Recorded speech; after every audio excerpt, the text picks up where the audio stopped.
जिज्ञासु मित्रों, बहुत बहुत अभिनंदन है आपका दिव्य सृजन में। और आज इस कार्यक्रम में जिस विषय पर हम चर्चा शुरू कर रहे हैं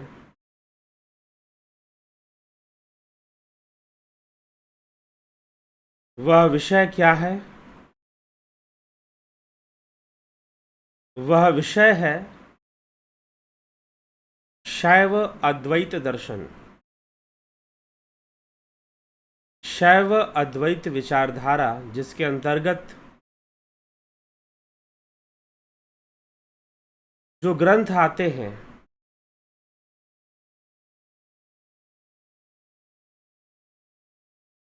जो शास्त्र आते हैं, जो सूत्र आते हैं,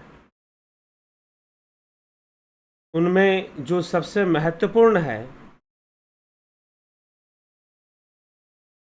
वह है वसुगुप्त रचित शिव सूत्रम।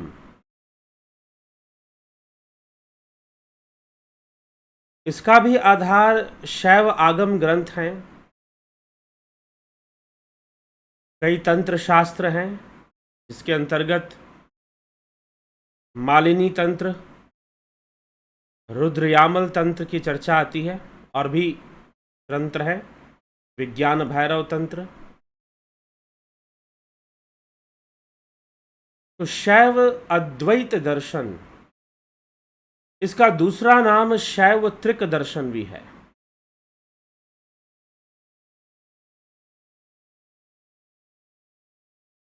इसको मानने वाले त्रिक संप्रदाय या त्रयंबकम संप्रदाय के लोग कहे जाते थे। एक रहस्यमयी संप्रदाय के रूप में, एक सीक्रेट सोसाइटी के रूप में देखा जाता था इसको, जिसको मानने वाले या इसके अभ्यास करने वाले थे। तो आगम ग्रंथ और शैव आगम से शिवसूत्र और शिव अद्वैत, मांडुक्य उपनिषद में भी शिव अद्वैत शब्द का प्रयोग है। उपनिषदों में भी कई जगह आत्मा और ब्रह्म के लिए शिव शब्द का प्रयोग है। रुद्र शब्द का भी प्रयोग कहीं कहीं पर मिलता है उपनिषदों में ब्रह्म के लिए, लेकिन शिव शब्द का प्रयोग कई जगह पर उपनिषदों में भी मिलता है। तो इस शास्त्र की जो विचारधारा है वह उपनिषदिक विचारधारा है, ऐसा कहना भी गलत नहीं होगा। परंतु इसकी जो चर्चा है वह वेदों से भी प्राचीन मानी जाती है। अर्थात जब वेदों की रचना हुई, महर्षि वेदव्यास जी के द्वारा लिखित रूप में, वेद भी बहुत पहले से थे, लेकिन लिखकर उनको एक ग्रंथ के रूप में प्रस्तुत करने का जो कार्य हुआ वो बहुत बाद में हुआ। और उसके पहले वेद थे, उसके पहले ये आगम शास्त्र, शैव विचारधारा और ये सारी चीज़ें थी। शैव मत जो है, वैसे तो शैव पंथ और वैष्णव पंथ के नाम से पहले भी दो समुदाय थे, लेकिन उनमें और शैव जो त्रिक शैव दर्शन या जो त्रयंबक संप्रदाय है, इसको त्रयंबक संप्रदाय, त्रयंबक शिव संप्रदाय के नाम से इसको जाना जाता था। ये बाकी शैव पंथियों की तरह नहीं थे, क्योंकि वहां पर शैव पंथियों में अद्वैत नहीं था और यहां अद्वैत था। तो इसको शैव त्रिक दर्शन भी कहते हैं। त्रिक या त्रयंबक, वैसे तो भगवान शिव का ही नाम है त्रयंबकम।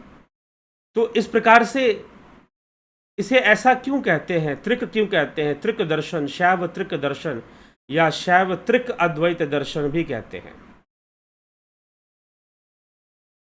क्योंकि इसमें तीन मुख्य विषयों की चर्चा होती है। और वसुगुप्त के शिव सूत्र में 3 ही अध्याय हैं, और वो क्या क्या है? शांभो उपाय, शाक्त उपाय और आणव उपाय। सरल भाषा में यदि आप समझना चाहते हैं तो समझ लीजिए कि जैसे कि पुरुष प्रकृति और जीव की चर्चा की जा रही हो।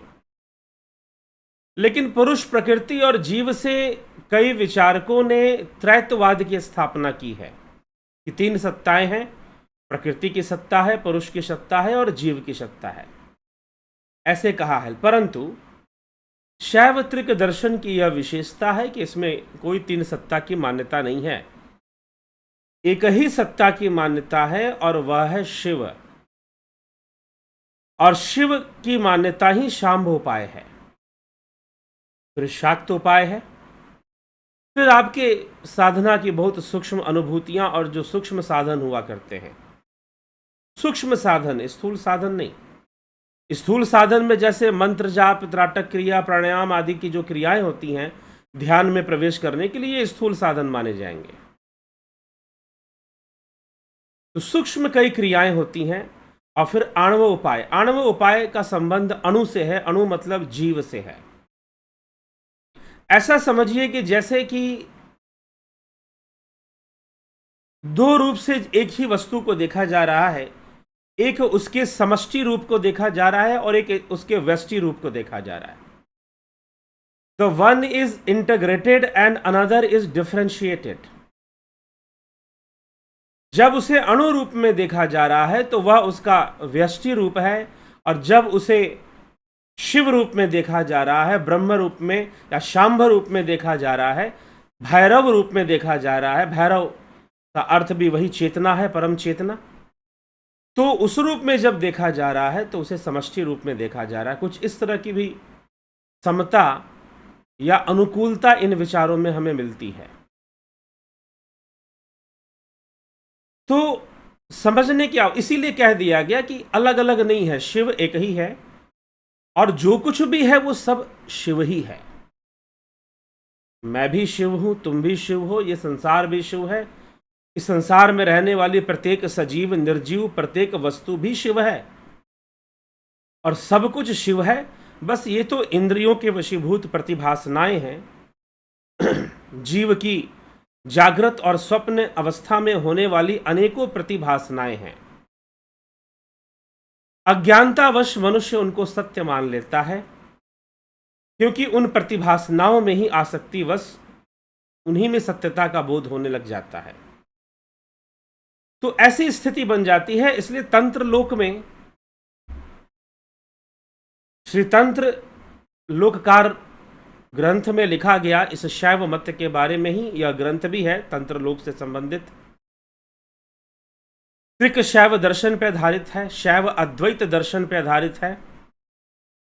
तो वो कहता है कि मत एवोदित मितमिदम मय्येव प्रतिबिंबितम मद्य भिन्न मिदम चेति त्रिधो उपाय स शांभव। त्रिधो उपाय मतलब तीन उपाय हैं, शांभ उपाय, शाक्त उपाय और अणु उपाय, आणव उपाय जिसको कहते हैं।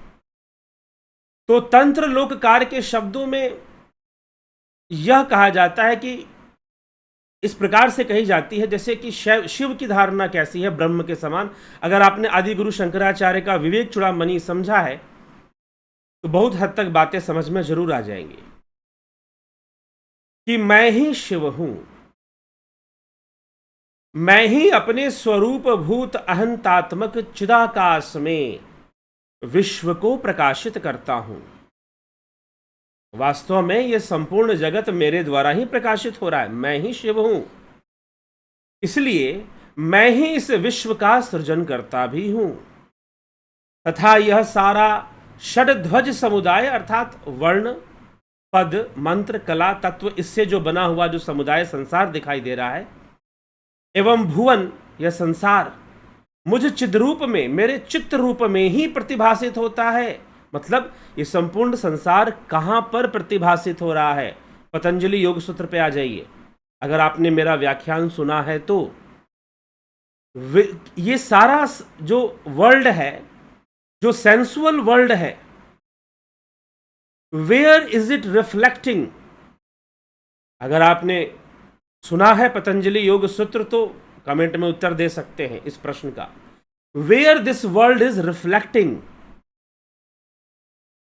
ये संपूर्ण संसार कहां पर प्रतिबिंबित हो रहा है?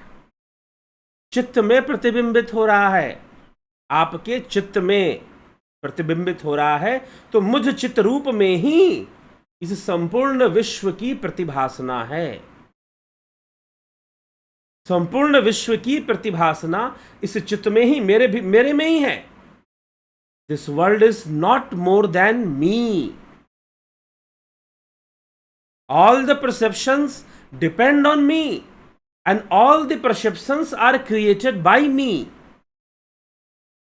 आई एम द शिवा, शिवोहम शिवोहम शिवोहम। अतः मैं ही स्थिति करता पालक देव हूं। I am the sustainer. पालना करने वाला मैं ही हूं। अतः मैं ही स्थिति करता पालक देव हूं। अतः मैं ही ये सारा विश्व प्रपंच मुझ में ही विश्रांति पाता है।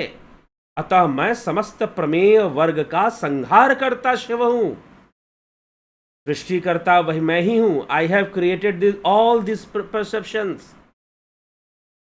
Everything dwells in me. I am the sustainer, and everything goes in me. Everything melt in me. प्रलय, प्रलय का मतलब डिस्ट्रक्शन नहीं, प्रलय का मतलब विनाश नहीं, प्रलय का मतलब अपने मूल तत्व में लय हो जाना, एक तरह से डिसॉल्व हो जाना, मेल्ट हो जाना। Everything, complete perception, complete world is dissolving in me. Therefore, I am the Shiva. मैं शिव हूं। अतः मैं ही स्थिति करता पालक देव हूं, मैं ही सृष्टि करता हूं, मैं ही संहार करता शिव हूं। इस प्रकार अनुसंधान करने वाले जो योगी थे, उन्होंने परम शांति को प्राप्त किया। मद भिन्न मिदम चेति त्रिधोपाय सशांभवः। अर्थात अपरिमेय विचित्र विश्व से युक्त यह भव प्रपंचात्मक स्वप्न गृह, अर्थात यह संसार प्रपंचात्मक, प्रपंच पंच तत्वों से निर्मित प्रपंच गृह को दग्न करने वाले दैदीप्यमान हुताशन रूप शिव मैं ही हूं। I am the Shiva. ऐसी निरंतर अनुभव प्रकाश पूर्वक अभ्यास शांभ उपाय कहलाता है। दिस इज द शांभ उपाय। अब शाक्त उपाय आएगा। शाक्त उपाय का आधार क्या है? शिव की शक्ति। शिव की शक्ति शाक्त उपाय, और अणु मतलब जीव, आणव उपाय पर हम अध्ययन करेंगे। तो शिव सूत्र का वसुगुप्त रचित जो शिव सूत्र है, उसका जो प्रथम सूत्र है वह क्या कहता है? चैतन्य आत्मा। ये प्रथम सूत्र है। इसमें आपको सूत्र मिलेंगे, श्लोक नहीं मिलेंगे। जैसे महर्षि पतंजलि योग सूत्र के पतंजलि के योग सूत्र को हम पढ़ते हैं तो उसमें कैसी बातें आती हैं? योगस्य त्रिवृत्ति निरोधा, अथ अनुशासनम, अभ्यास वैराग्याभ्याम तन्निरोधा। ठीक है, कंप्लीट एक श्लोक का बंधन नहीं है, यहां पर सूत्र है, फॉर्मूला दिया जा रहा है। तो एक मतलब कि की पॉइंट्स दिए जाते हैं, you need to be explained. ठीक है, तो चैतन्य आत्मा जो प्रथम सूत्र है शिव सूत्र का, वसुगुप्त रचित शिव सूत्र। वसुगुप्त को शिव सूत्र उन्होंने कैसे लिखा? तो स्वयं कैलाशपति ने लिखवाया, ऐसा वर्णन आदि गुरु ने लिखवाया। आदि गुरु यहां पर शिव स्वयं ही सबके गुरु हैं। देव रूप में वो गुरु हैं, लेकिन तत्व रूप में ब्रह्म है। तो यहां तत्व की चर्चा हो रही है, लेकिन देव रूप में उन्होंने वसुगुप्त को लिखवाया। ऐसा विश्वास है सभी शैव संप्रदाय के लोगों का, त्र्यंबक संप्रदाय का लोग का। हाँ, एक और विशेषता मैं जो बोलना अभी छूट गया बोलते बोलते, इसी को कहते हैं काश्मीर शैव दर्शन। काश्मीर त्रिक शैव दर्शन भी बोलते हैं, या शैव त्रिक दर्शन भी बोलते हैं। अब इसका संबंध कश्मीर से क्या है, यह जानना बहुत जरूरी है कि कश्मीर का इतिहास क्या है। कश्मीर नाम किसका है? जिसको आप आज डल लेक बोलते हैं, वास्तव में उस झील का नाम ही कश्मीर है। ऐसे उलर झील भी है कश्मीर में बहुत बड़ा, लेकिन जो प्रसिद्ध है डल लेक, जहाँ पर बहुत लोग रहा करते थे, ऋषि मुनि रहा करते थे, जिसके आसपास अंग्रेजों ने उसको डल लेक नाम दे दिया, लेकिन उसका नाम था काश्मीर। काश्मीर मतलब कश्यप ऋषि का आश्रम था। वहाँ पर कश्यप ऋषि का आश्रम था, तो कश्यप ऋषि देवताओं के, दानवों के, सबके पिता कहलाते हैं। तो कश्यप मीर मतलब कश्यप ऋषि का झील है वो, इसलिए ये काश्मीर है।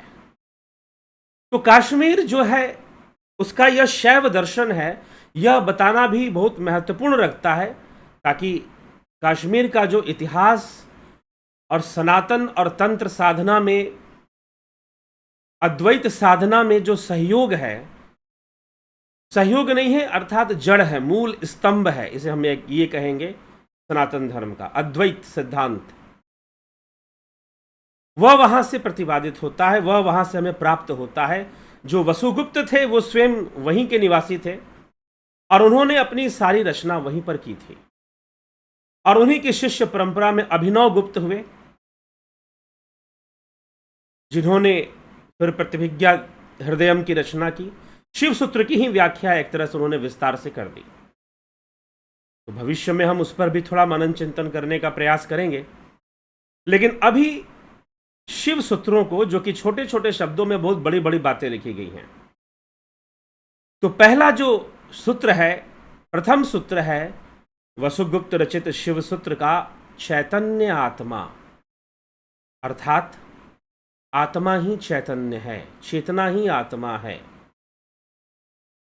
यह संपूर्ण जगत सजीव निर्जीव चेतना से व्याप्त है, आत्मा से व्याप्त है। आत्मा से व्याप्त है वह यह भी नहीं कहते, शब्द गलत हो, अर्थ आप गलत ले सकते हैं अगर मैं कहता हूं व्याप्त है तो, बल्कि यह कहा जाता है एवरीथिंग एग्जिस्टिंग इन कॉन्शियसनेस। प्रत्येक वस्तु की जो एग्जिस्टेंस है वो चेतना में है। बड़ी गूढ़ बात है। अब आप कहोगे प्रत्येक वस्तु की एग्जिस्टेंस चेतना में है, तो निर्जीव वस्तु एक पत्थर है, एक चट्टान है, उसमें तो चेतना नहीं है, उसमें तो चेतना नहीं है ना। आप यही तो तर्क दोगे। शिव सूत्र तर्क देता है, बंधु मेरे भाई, तुमने अनुभव किया कि कोई वस्तु सजीव है और कोई वस्तु निर्जीव है, कैसे कैसे अनुभव कर लिया ये तो बताओ। और जिस भी वस्तु का अनुभव तुम कर पा रहे हो उसका कारण कौन है? कितना ही तो है। तो किसी वस्तु का निर्जीव अनुभव करने का तात्पर्य यह मत समझो, हां निर्जीव है वो क्योंकि उसमें जीव नहीं है, उसमें जीव नहीं है, वो वस्तु निर्जीव है क्योंकि उसमें जीव नहीं है। लेकिन इसका अर्थ यह नहीं कि उसमें चेतना नहीं है। तुम्हारे अनुभूति में, तुम्हारे इंद्रिय अनुभूति में जितने भी वस्तुएं आ रही हैं, सब की सब चैतन्य है, तभी तुम्हारे अनुभव में आ रही हैं। अगर कोई वस्तु तुम्हारे चैतन्य से परे होगी तो वो तुम्हारे अनुभव में आ ही नहीं सकती। यद्यपि ये थोड़ी चेतना के स्तर पे ये बात है, सत्य तो ये है कि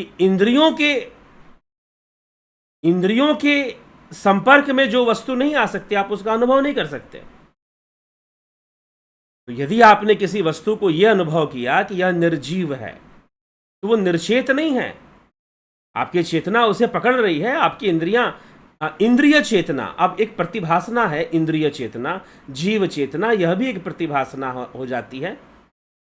यह प्रतिभासनाओं की अवस्था है। आप चेतना को छोड़कर प्रतिभासनाओं से जुड़ चुके हैं, आप चेतना को छोड़कर इंद्रियों से जुड़ चुके हैं। लेकिन इंद्रियों की संपूर्ण निर्भरता, शरीर की निर्भरता, जीव की निर्भरता, इस शरीर को त्यागने के बाद भी जीवात्मा की जो निर्भरता है वह चेतना पर है। इसीलिए चेतना सर्वव्यापी है। सर्वव्यापी ही नहीं है बल्कि सब कुछ चेतना में ही है। Everything in dwelling in the consciousness. इसलिए कहते हैं ब्रह्मांड, यह ब्रह्म का अंड ब्रह्मांड है। ब्रह्म सब में व्याप्त है, तो कई बार लोग ये सोचते हैं कि सब में घुसा हुआ है, उनके भीतर में है। भीतर में नहीं है भैया, उसका संपूर्ण, उस वस्तु का संपूर्ण अस्तित्व ही ब्रह्म में है। Everything in that consciousness. तो चैतन्य आत्मा, सब कुछ आत्मा में है, सब कुछ, ये संपूर्ण संसार आपकी आत्मा में है, चेतना में है। चित्त के संपूर्ण कार्य, मन बुद्धि चित्त अहंकार के संपूर्ण कार्य, इन इंद्रियों से देखना, सब कुछ तो चेतना के कारण है। किसी वस्तु का निर्जीवता का अनुभव करना भी तो चेतना के कारण है। अगर एक बात बताओ, आप जीवित ना होते तो क्या किसी वस्तु को छूकर बोल दोगे कि क्या सजीव है और क्या निर्जीव है? नहीं बोल पाओगे ना, आपके बस का नहीं होगा। फिर तो इस कंफ्यूजन को निकाल दो कि वो जो पत्थर है उसमें चेतना नहीं है, उसमें है। वो चेतना के साम्राज्य से अलग नहीं है। एवरीथिंग ड्वेल्स इन ब्रह्मन, ब्रह्म में सब कुछ है, शिव में सब कुछ है। तो मैं भी शिव हूं, तुम भी शिव हो। सच पूछो तो मैं ही संसार बना रहा हूं, मैं ही इस आसक्ति वशीभूत संसार को टिकाए हुए हूं, और मैं ही संसार का प्रलय कर देता हूं अपनी योग समाधि से। अपने योग से प्रलय होगा फिर वो। ये जो विनाशकारी प्रलय जिसको हम बोलते हैं, उस प्रलय की चर्चा यहां पर नहीं कर रहा मैं। योग से प्रलय होगा फिर, ये संपूर्ण संसार तुम में ही समा जाएगी। ये तुमसे ही तो निकलती है, तुम ही तो देखते हो, तुम ही तो तरह तरह की संसार को देखकर ईर्ष्या, द्वेष, प्रतिस्पर्धा की कई भावनाएं पालते हो, और तुम ही योग के द्वारा सब कुछ समाकर सब कुछ खत्म कर देते हो। साधन कौन है? तो शिव की शक्ति है, प्रकृति है। शब्द यहां प्रकृति का प्रयोग नहीं होता, माया भी नहीं होता, शक्ति शब्द का प्रयोग होता है। शिव और शिव की शक्ति दोनों अलग अलग नहीं है, और जब दोनों अलग नहीं है तो दोनों को अलग तत्व कहना भी ठीक नहीं है। इसलिए मात्र शिव कहना ही ठीक है। शिव ही सब कुछ है, मैं ही शिव हूं। तो तंत्र लोक के इस मंत्र से भी यह प्रमाणित होता है। और जो प्रथम सूत्र है वसुगुप्त का, चैतन्य आत्मा, यह संपूर्ण चेतना, यह आत्मा चेतना ही है। हमारा शरीर, हमारी इंद्रियां, हमारा मन, हमारा बुद्धि, हमारे विचार, हमारे संस्कार, हमारे कर्म, सब कुछ उस चेतना के ही रूप हैं, उस चेतना की ही अभिव्यक्ति हैं। ये संपूर्ण दृश्य जगत जिसे आप इंद्रियों से अनुभव कर रहे हैं, नेत्रों से देख रहे हैं, कानों से सुन रहे हैं, सब का सब कुछ उस चेतना की ही प्रतिबिंबित वस्तुएं हैं, चेतना की ही अभिव्यक्ति है। अनेकों प्रतिभासनाएं हैं। जैसे समंदर में ही लहरें एक अलग रूप धारण कर कर नजर आती हैं, जबकि वो होती समंदर का हिस्सा ही है, वैसे ही ये संसार जो भिन्न भिन्न इंद्रियों से दिखाई दे रहा है, यह सब कुछ शिव ही है।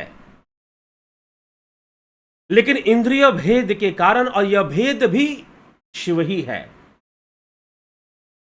भेद में रहने वाली चेतना भेद युक्त होकर जीव जैसा व्यवहार करती है, भेद युक्त होकर जीव जैसा व्यवहार करती है, और फिर वही जीव स्वरूप का ज्ञान प्राप्त करके अपने शुद्ध स्वरूप को, चेतना को, चैतन्य स्वरूप को, चैतन्य आत्मा को प्राप्त हो जाता है, प्यूरिटी को प्राप्त हो जाता है। इसलिए तुम सर्वदा मुक्त हो। अष्टावक्र महागीता क्या कहती है? तुम्हें मुक्ति की कोई आवश्यकता नहीं है, क्योंकि तुम सर्वदा मुक्त हो। बस तुमने उस अनुभव को प्राप्त नहीं किया है जिसे सर्वदा मुक्त होना कहते हैं। यही तो करना है। ध्यान योग आपको उस अनुभूति की ओर ले जाता है जहां पर आप सर्वदा मुक्त की अनुभूति करते हैं। आप मुक्त हैं, आप शांत हैं, आप परमानंदमयी हैं।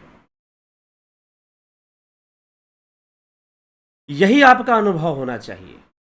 और शांभ उपाय जो है, अभी हम जो प्रारंभ कर रहे हैं, शांभ उपाय 3 अध्याय हैं शिवसूत्र में। शांभ उपाय, शाक्तोपाय, आणोपाय, और उसके बाद स्पंदकारिका, वो अलग संकलन है, अलग ग्रंथ है एक तरह से, तो उसकी व्याख्या भी बाद में आएगी। तो यह शिव सूत्र का जो प्रथम सूत्र है वही क्या बोलता है? चैतन्य आत्मा। आत्मा चैतन्य है, मैं चेतना हूं, मैं चेतना हूं, मैं ही आत्मा हूं, मैं ही कण कण स्वरूप हूं, मुझसे ही ये संपूर्ण जगत सृष्ट हो रही है, मैं ही तो देख रहा हूं, और फिर मैं ही अपने निज स्वरूप को प्राप्त होकर संपूर्ण प्रतिभासनाओं को त्याग कर मैं अपने शुद्ध रूप में कैवल्य की अवस्था में कहलाता हूं, मोक्ष प्राप्त कहलाता हूं, मैं ही हूं। इसलिए आत्मा को मोक्ष की आवश्यकता नहीं है, आत्मा तो मुक्त है, सर्वदा ही मुक्त है।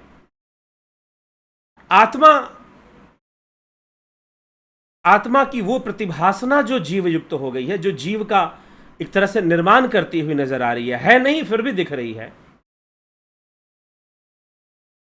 संपूर्ण जगत तो प्रतिभासित ही है इंद्रियों के कारण।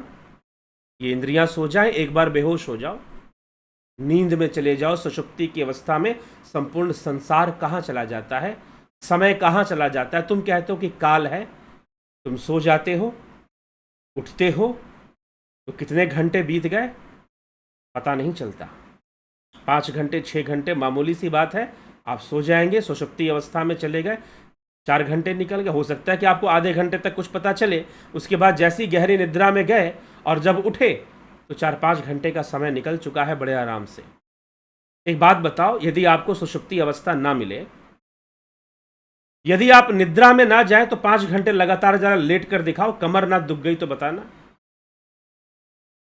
लेट कर दिखाओ एक जगह पर 5 घंटे लगातार। मन साथ नहीं देगा, मन ऊब जाएगा, कमर भी दुखने लगेगी, रीढ़ की हड्डी भी। लेकिन सुषुप्ति अवस्था में चले जाते हो, निद्रा में चले जाते हो, वहां पर काल खत्म हो गया, टाइम किल हो गया, टाइम रहता ही नहीं वहां पर।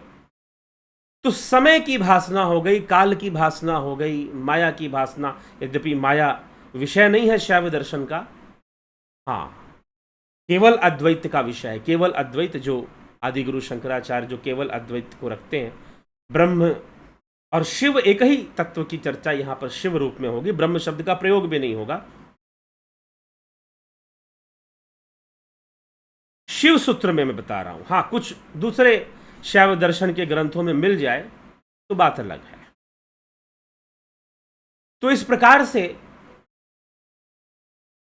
यह विचारधारा है कि मैं ही शिव हूं, शिव चैतन्य है, आत्मा चैतन्य है, चेतना ही आत्मा है, आत्मा ही चेतना है, स्वतंत्र ही आत्मा है, आत्मा ही स्वतंत्र है, बाकी सब कुछ परतंत्र है। परवश जीव स्ववश भगवंता, जीव अनेक एक श्रीकंता। परवश जीव, जो परवश है वो जीव है, वही पशु है, और उन सब का रक्षक वो आत्मा पशुपतिनाथ है।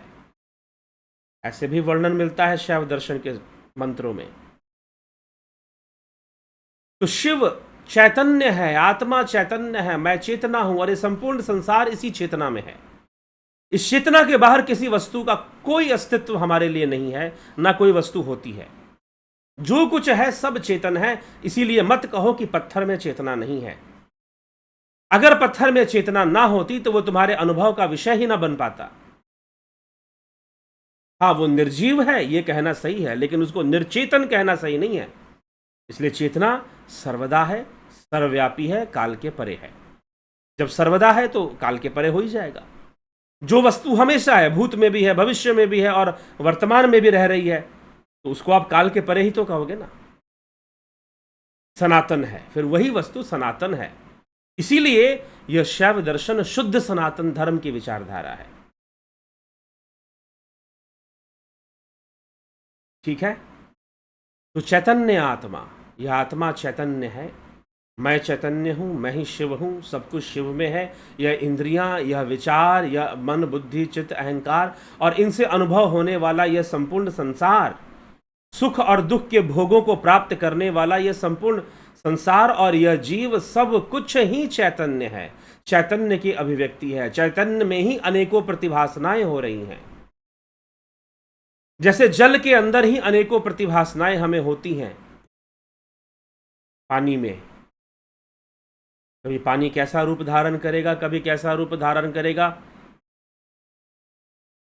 अनेकों प्रकार से। ठीक है, तो वैसे ही इस चेतना में ही सब कुछ हो रहा है, सब कुछ उसी में हो रहा है, और सब कुछ इस शिव में ही है, और सब कुछ शिव है, और मैं ही शिव हूं, मैं ही सृष्टि करता हूं, क्योंकि मेरी ही तो अनुभूतियां हैं ये संसार मेरी ही तो अनुभूतियां हैं, मैं ही तो इनको देख रहा हूं, मैं ही तो अनुभव कर रहा हूं। मैं ना अनुभव करूं तो ये संसार कहां टिकेगा मेरे लिए, कहां रहेगा फिर। ये संपूर्ण प्रतिभासनाएं हैं, इन सबकी निर्भरता है, ये स्वतंत्र नहीं है। इंद्रिय निर्भरता है, इंद्रिय क्षमताएं हैं। इंद्रियों की जो क्षमता है, आदमी उतना ही तो देखेगा, और कितना देखेगा। बहुत कुछ है जो हम नहीं देख पाते क्योंकि इंद्रियों की क्षमता नहीं है। योगी देख पाते हैं, योगी फिर अपने सूक्ष्म दृष्टि से देखते हैं, अपने दिव्य दृष्टि, लेकिन वह भी चैतन्य है, वह भी प्रतिभासना है। सूक्ष्म जगत की अनुभूतियां, ड्रीम वर्ल्ड हम जिसको कह सकते हैं, स्वप्न अवस्था, जागृत स्वप्न सुषुप्ति, ये सारी अनुभूतियां तो चैतन्य की ही हैं, उसी के द्वारा प्रतिबिंबित की जा रही हैं। तो सब कुछ वही है, और मैं ही शिव हूँ, मुझ में ही सब कुछ है। मैं ही पालक देव हूँ विष्णु के रूप में, मैं ही ब्रह्मा के रूप में सृष्टि करता, और मैं ही संहार करता महेश हो जाता हूँ। इसलिए मैं ही शिव हूँ, और सब कुछ शिव है, संपूर्ण ब्रह्मांड ही शिव है। ऐसी विचारधारा, प्रत्येक वस्तु ही शिव है, बस हमें ज्ञान नहीं है। और इस ज्ञान हमें हो जाए, उसमें ये 3 विधान बताए गए हैं, शांभ उपाय, शाक्त उपाय और आणव उपाय। तो चलिए आगे बढ़ते हुए चर्चा में हम इस पर और चर्चा करेंगे। आप जुड़े रहें, बने रहें।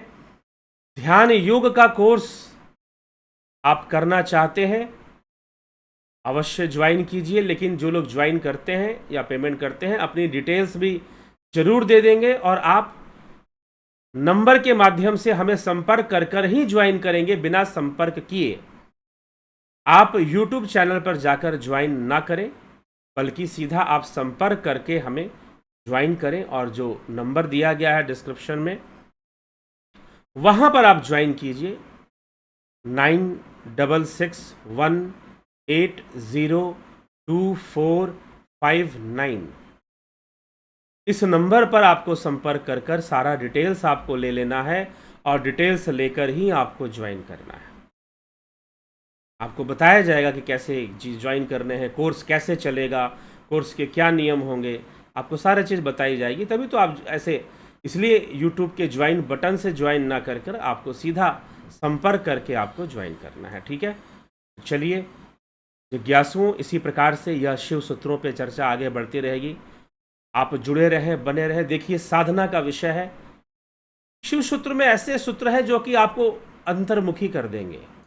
इसलिए जब भी मैं इसकी चर्चा करने बैठा तो मैं स्वयं ही थोड़ा सा अंतर्मुखी होने लगा।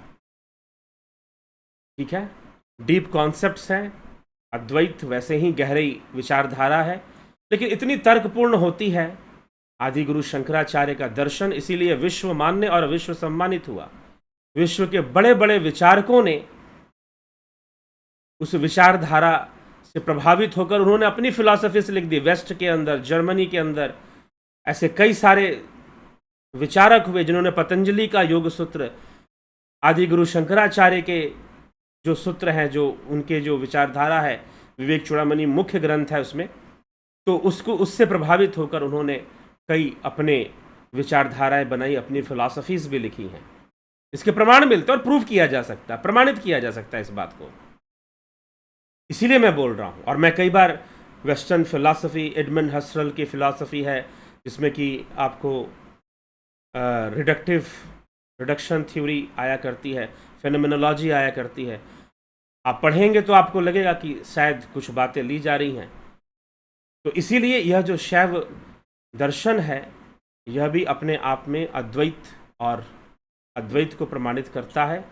इसी के संदर्भ में सारे तर्क देता है। लेकिन यहाँ पर अद्वैत शिव अद्वैत है, इसीलिए इसे शैव अद्वैत दर्शन, शैवत्रिक दर्शन, काश्मीर शैव दर्शन के नाम से भी हम इसको जानते हैं, क्योंकि इसके विकासकर्ता, इसके साधक पूरे भारत में हुए। मैं ये नहीं कह सकता कि काश्मीर में हुए, पूरे भारत में हुए, लेकिन इसके जो गुरु थे और इसकी जो साधक थे, जो सिद्ध योगी हुए, वो बहुत हद तक कश्मीर में जाकर उन्होंने तपस्याएं की, साधनाएं की, अभ्यास किया, वहाँ से सीखे। आदि गुरु शंकराचार्य स्वयं भी वहाँ पर गए। तो ये सारी चीज़ें यहाँ पर मिलती हैं।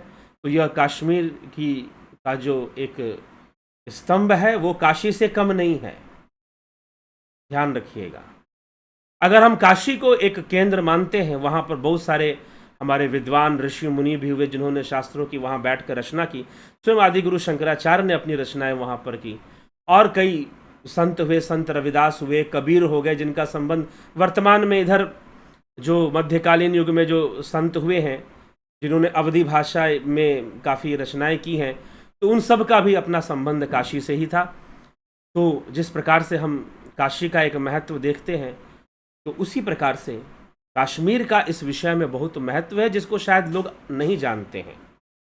ठीक है, तो उसको जानना भी बहुत ज़रूरी है। तो यह कहना भी आज के समय में निश्चित ही उचित है कि यह कश्मीर शैव दर्शन है। तो इससे हमें कश्मीर के इतिहास के बारे में और वहाँ की सांस्कृतिक धरोहर, वहाँ के दार्शनिक विकास जो वहाँ पर हुआ है और जो चर्चाएं वहाँ पर हुई हैं, उसका प्रमाण हमें मिल जाता है। तो इसी तरह से हमें प्रमाण मिलता है। और कैलाश के नज़दीक होने के कारण भी शैव मत और शैव दर्शन का विकास वहाँ पर ज़्यादा हुआ। इसीलिए शैव अद्वैत दर्शन, शैव त्रिक दर्शन के नाम से यह कश्मीर दर्शन जाना जाता है। तो चलिए, आगे बहुत सारे गूढ़ रहस्य हैं, आगे बहुत सारी गूढ़ बातें हैं, गहरी बातें हैं जो मन की परतों को खोलेंगी। ठीक ना, अंदर में ज्ञान की परतों को खोलेंगी। ऐसे बहुत सारे गहरे सूत्र वसुगुप्त दे रहे हैं। और सूत्रों की विशेषता होती है कि वो छोटे शब्दों में बहुत बड़ी बड़ी बातें बोल जाते हैं। महर्षि पतंजलि योग सूत्र का भी यही स्थिति है कि छोटे कॉम्बिनेशन ऑफ वर्ड्स बहुत कम मिलेंगे आपको, लेकिन कॉन्सेप्ट बहुत बड़ा होगा। तो ज़्यादा ये लोग टाइम वेस्ट नहीं होता यहाँ पे हमारा। ठीक ना, कोई बहुत बड़ी टीका या कोई बहुत बड़ी व्याख्या सूत्रों में नहीं होती है। 2-4 शब्दों में सूत्र लिख दिए जाते हैं, लेकिन जो बात कही जाती है वो बहुत गहरी होती है। कई बार तो ऐसा होता है कि जब तक आप साधक नहीं हैं, ध्यान योग का अभ्यास नहीं करते, तो शायद समझना भी मुश्किल हो। ठीक है, तो चलिए इसी के साथ विराम देते हैं। कल फिर मिलते हैं चर्चा में, शिव सूत्र की चर्चा को आगे बढ़ाते हुए। बहुत बहुत आभार आप सभी का। जुड़े रहें, बने रहें, और ध्यान योग का लाभ उठाना चाहते हैं तो अवश्य ही संपर्क कर कर ध्यान योग का लाभ उठाइए, ध्यान योग से जुड़िए।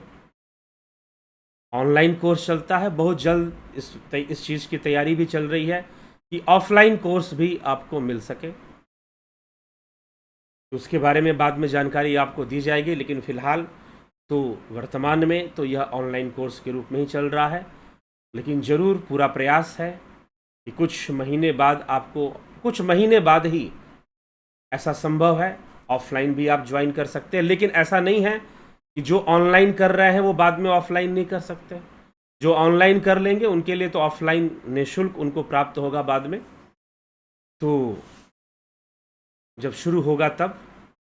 तो इस प्रकार से यह प्रक्रिया चल रही है ध्यान योग की। भावातीत साधना है ध्यान योग। क्या है? भावातीत साधना है ध्यान योग। शून्य की साधना है, शिव की साधना है, शुद्ध चेतना में पहुंचने की साधना है, जहां कोई प्रतिभासना नहीं होती, जहां श्वासें भी नहीं होती, कोई प्रतिभासना रहे ही ना, ऐसी अवस्था में पहुंचने का नाम है ध्यान योग। तो इसीलिए हमारे उपनिषद भी ध्यान योग ही कहते हैं। इसीलिए हमने भी इस कोर्स को ध्यान योग से ही नामकरण किया है। तो आप इसका लाभ उठाएं और इसका लाभान्वित हों, दूसरों को भी लाभान्वित करें, दूसरों तक संदेश पहुंचाएं, शेयर कर कर, सब्सक्राइब कर कर, कमेंट कर कर। ठीक है, बहुत बहुत आभार आप सभी का। इसी के साथ मैं विराम देता हूं। कल फिर मिलते हैं लाइव चर्चा में, शिव सूत्र के अगले सूत्र पर चर्चा करते हुए। बहुत बहुत आभार।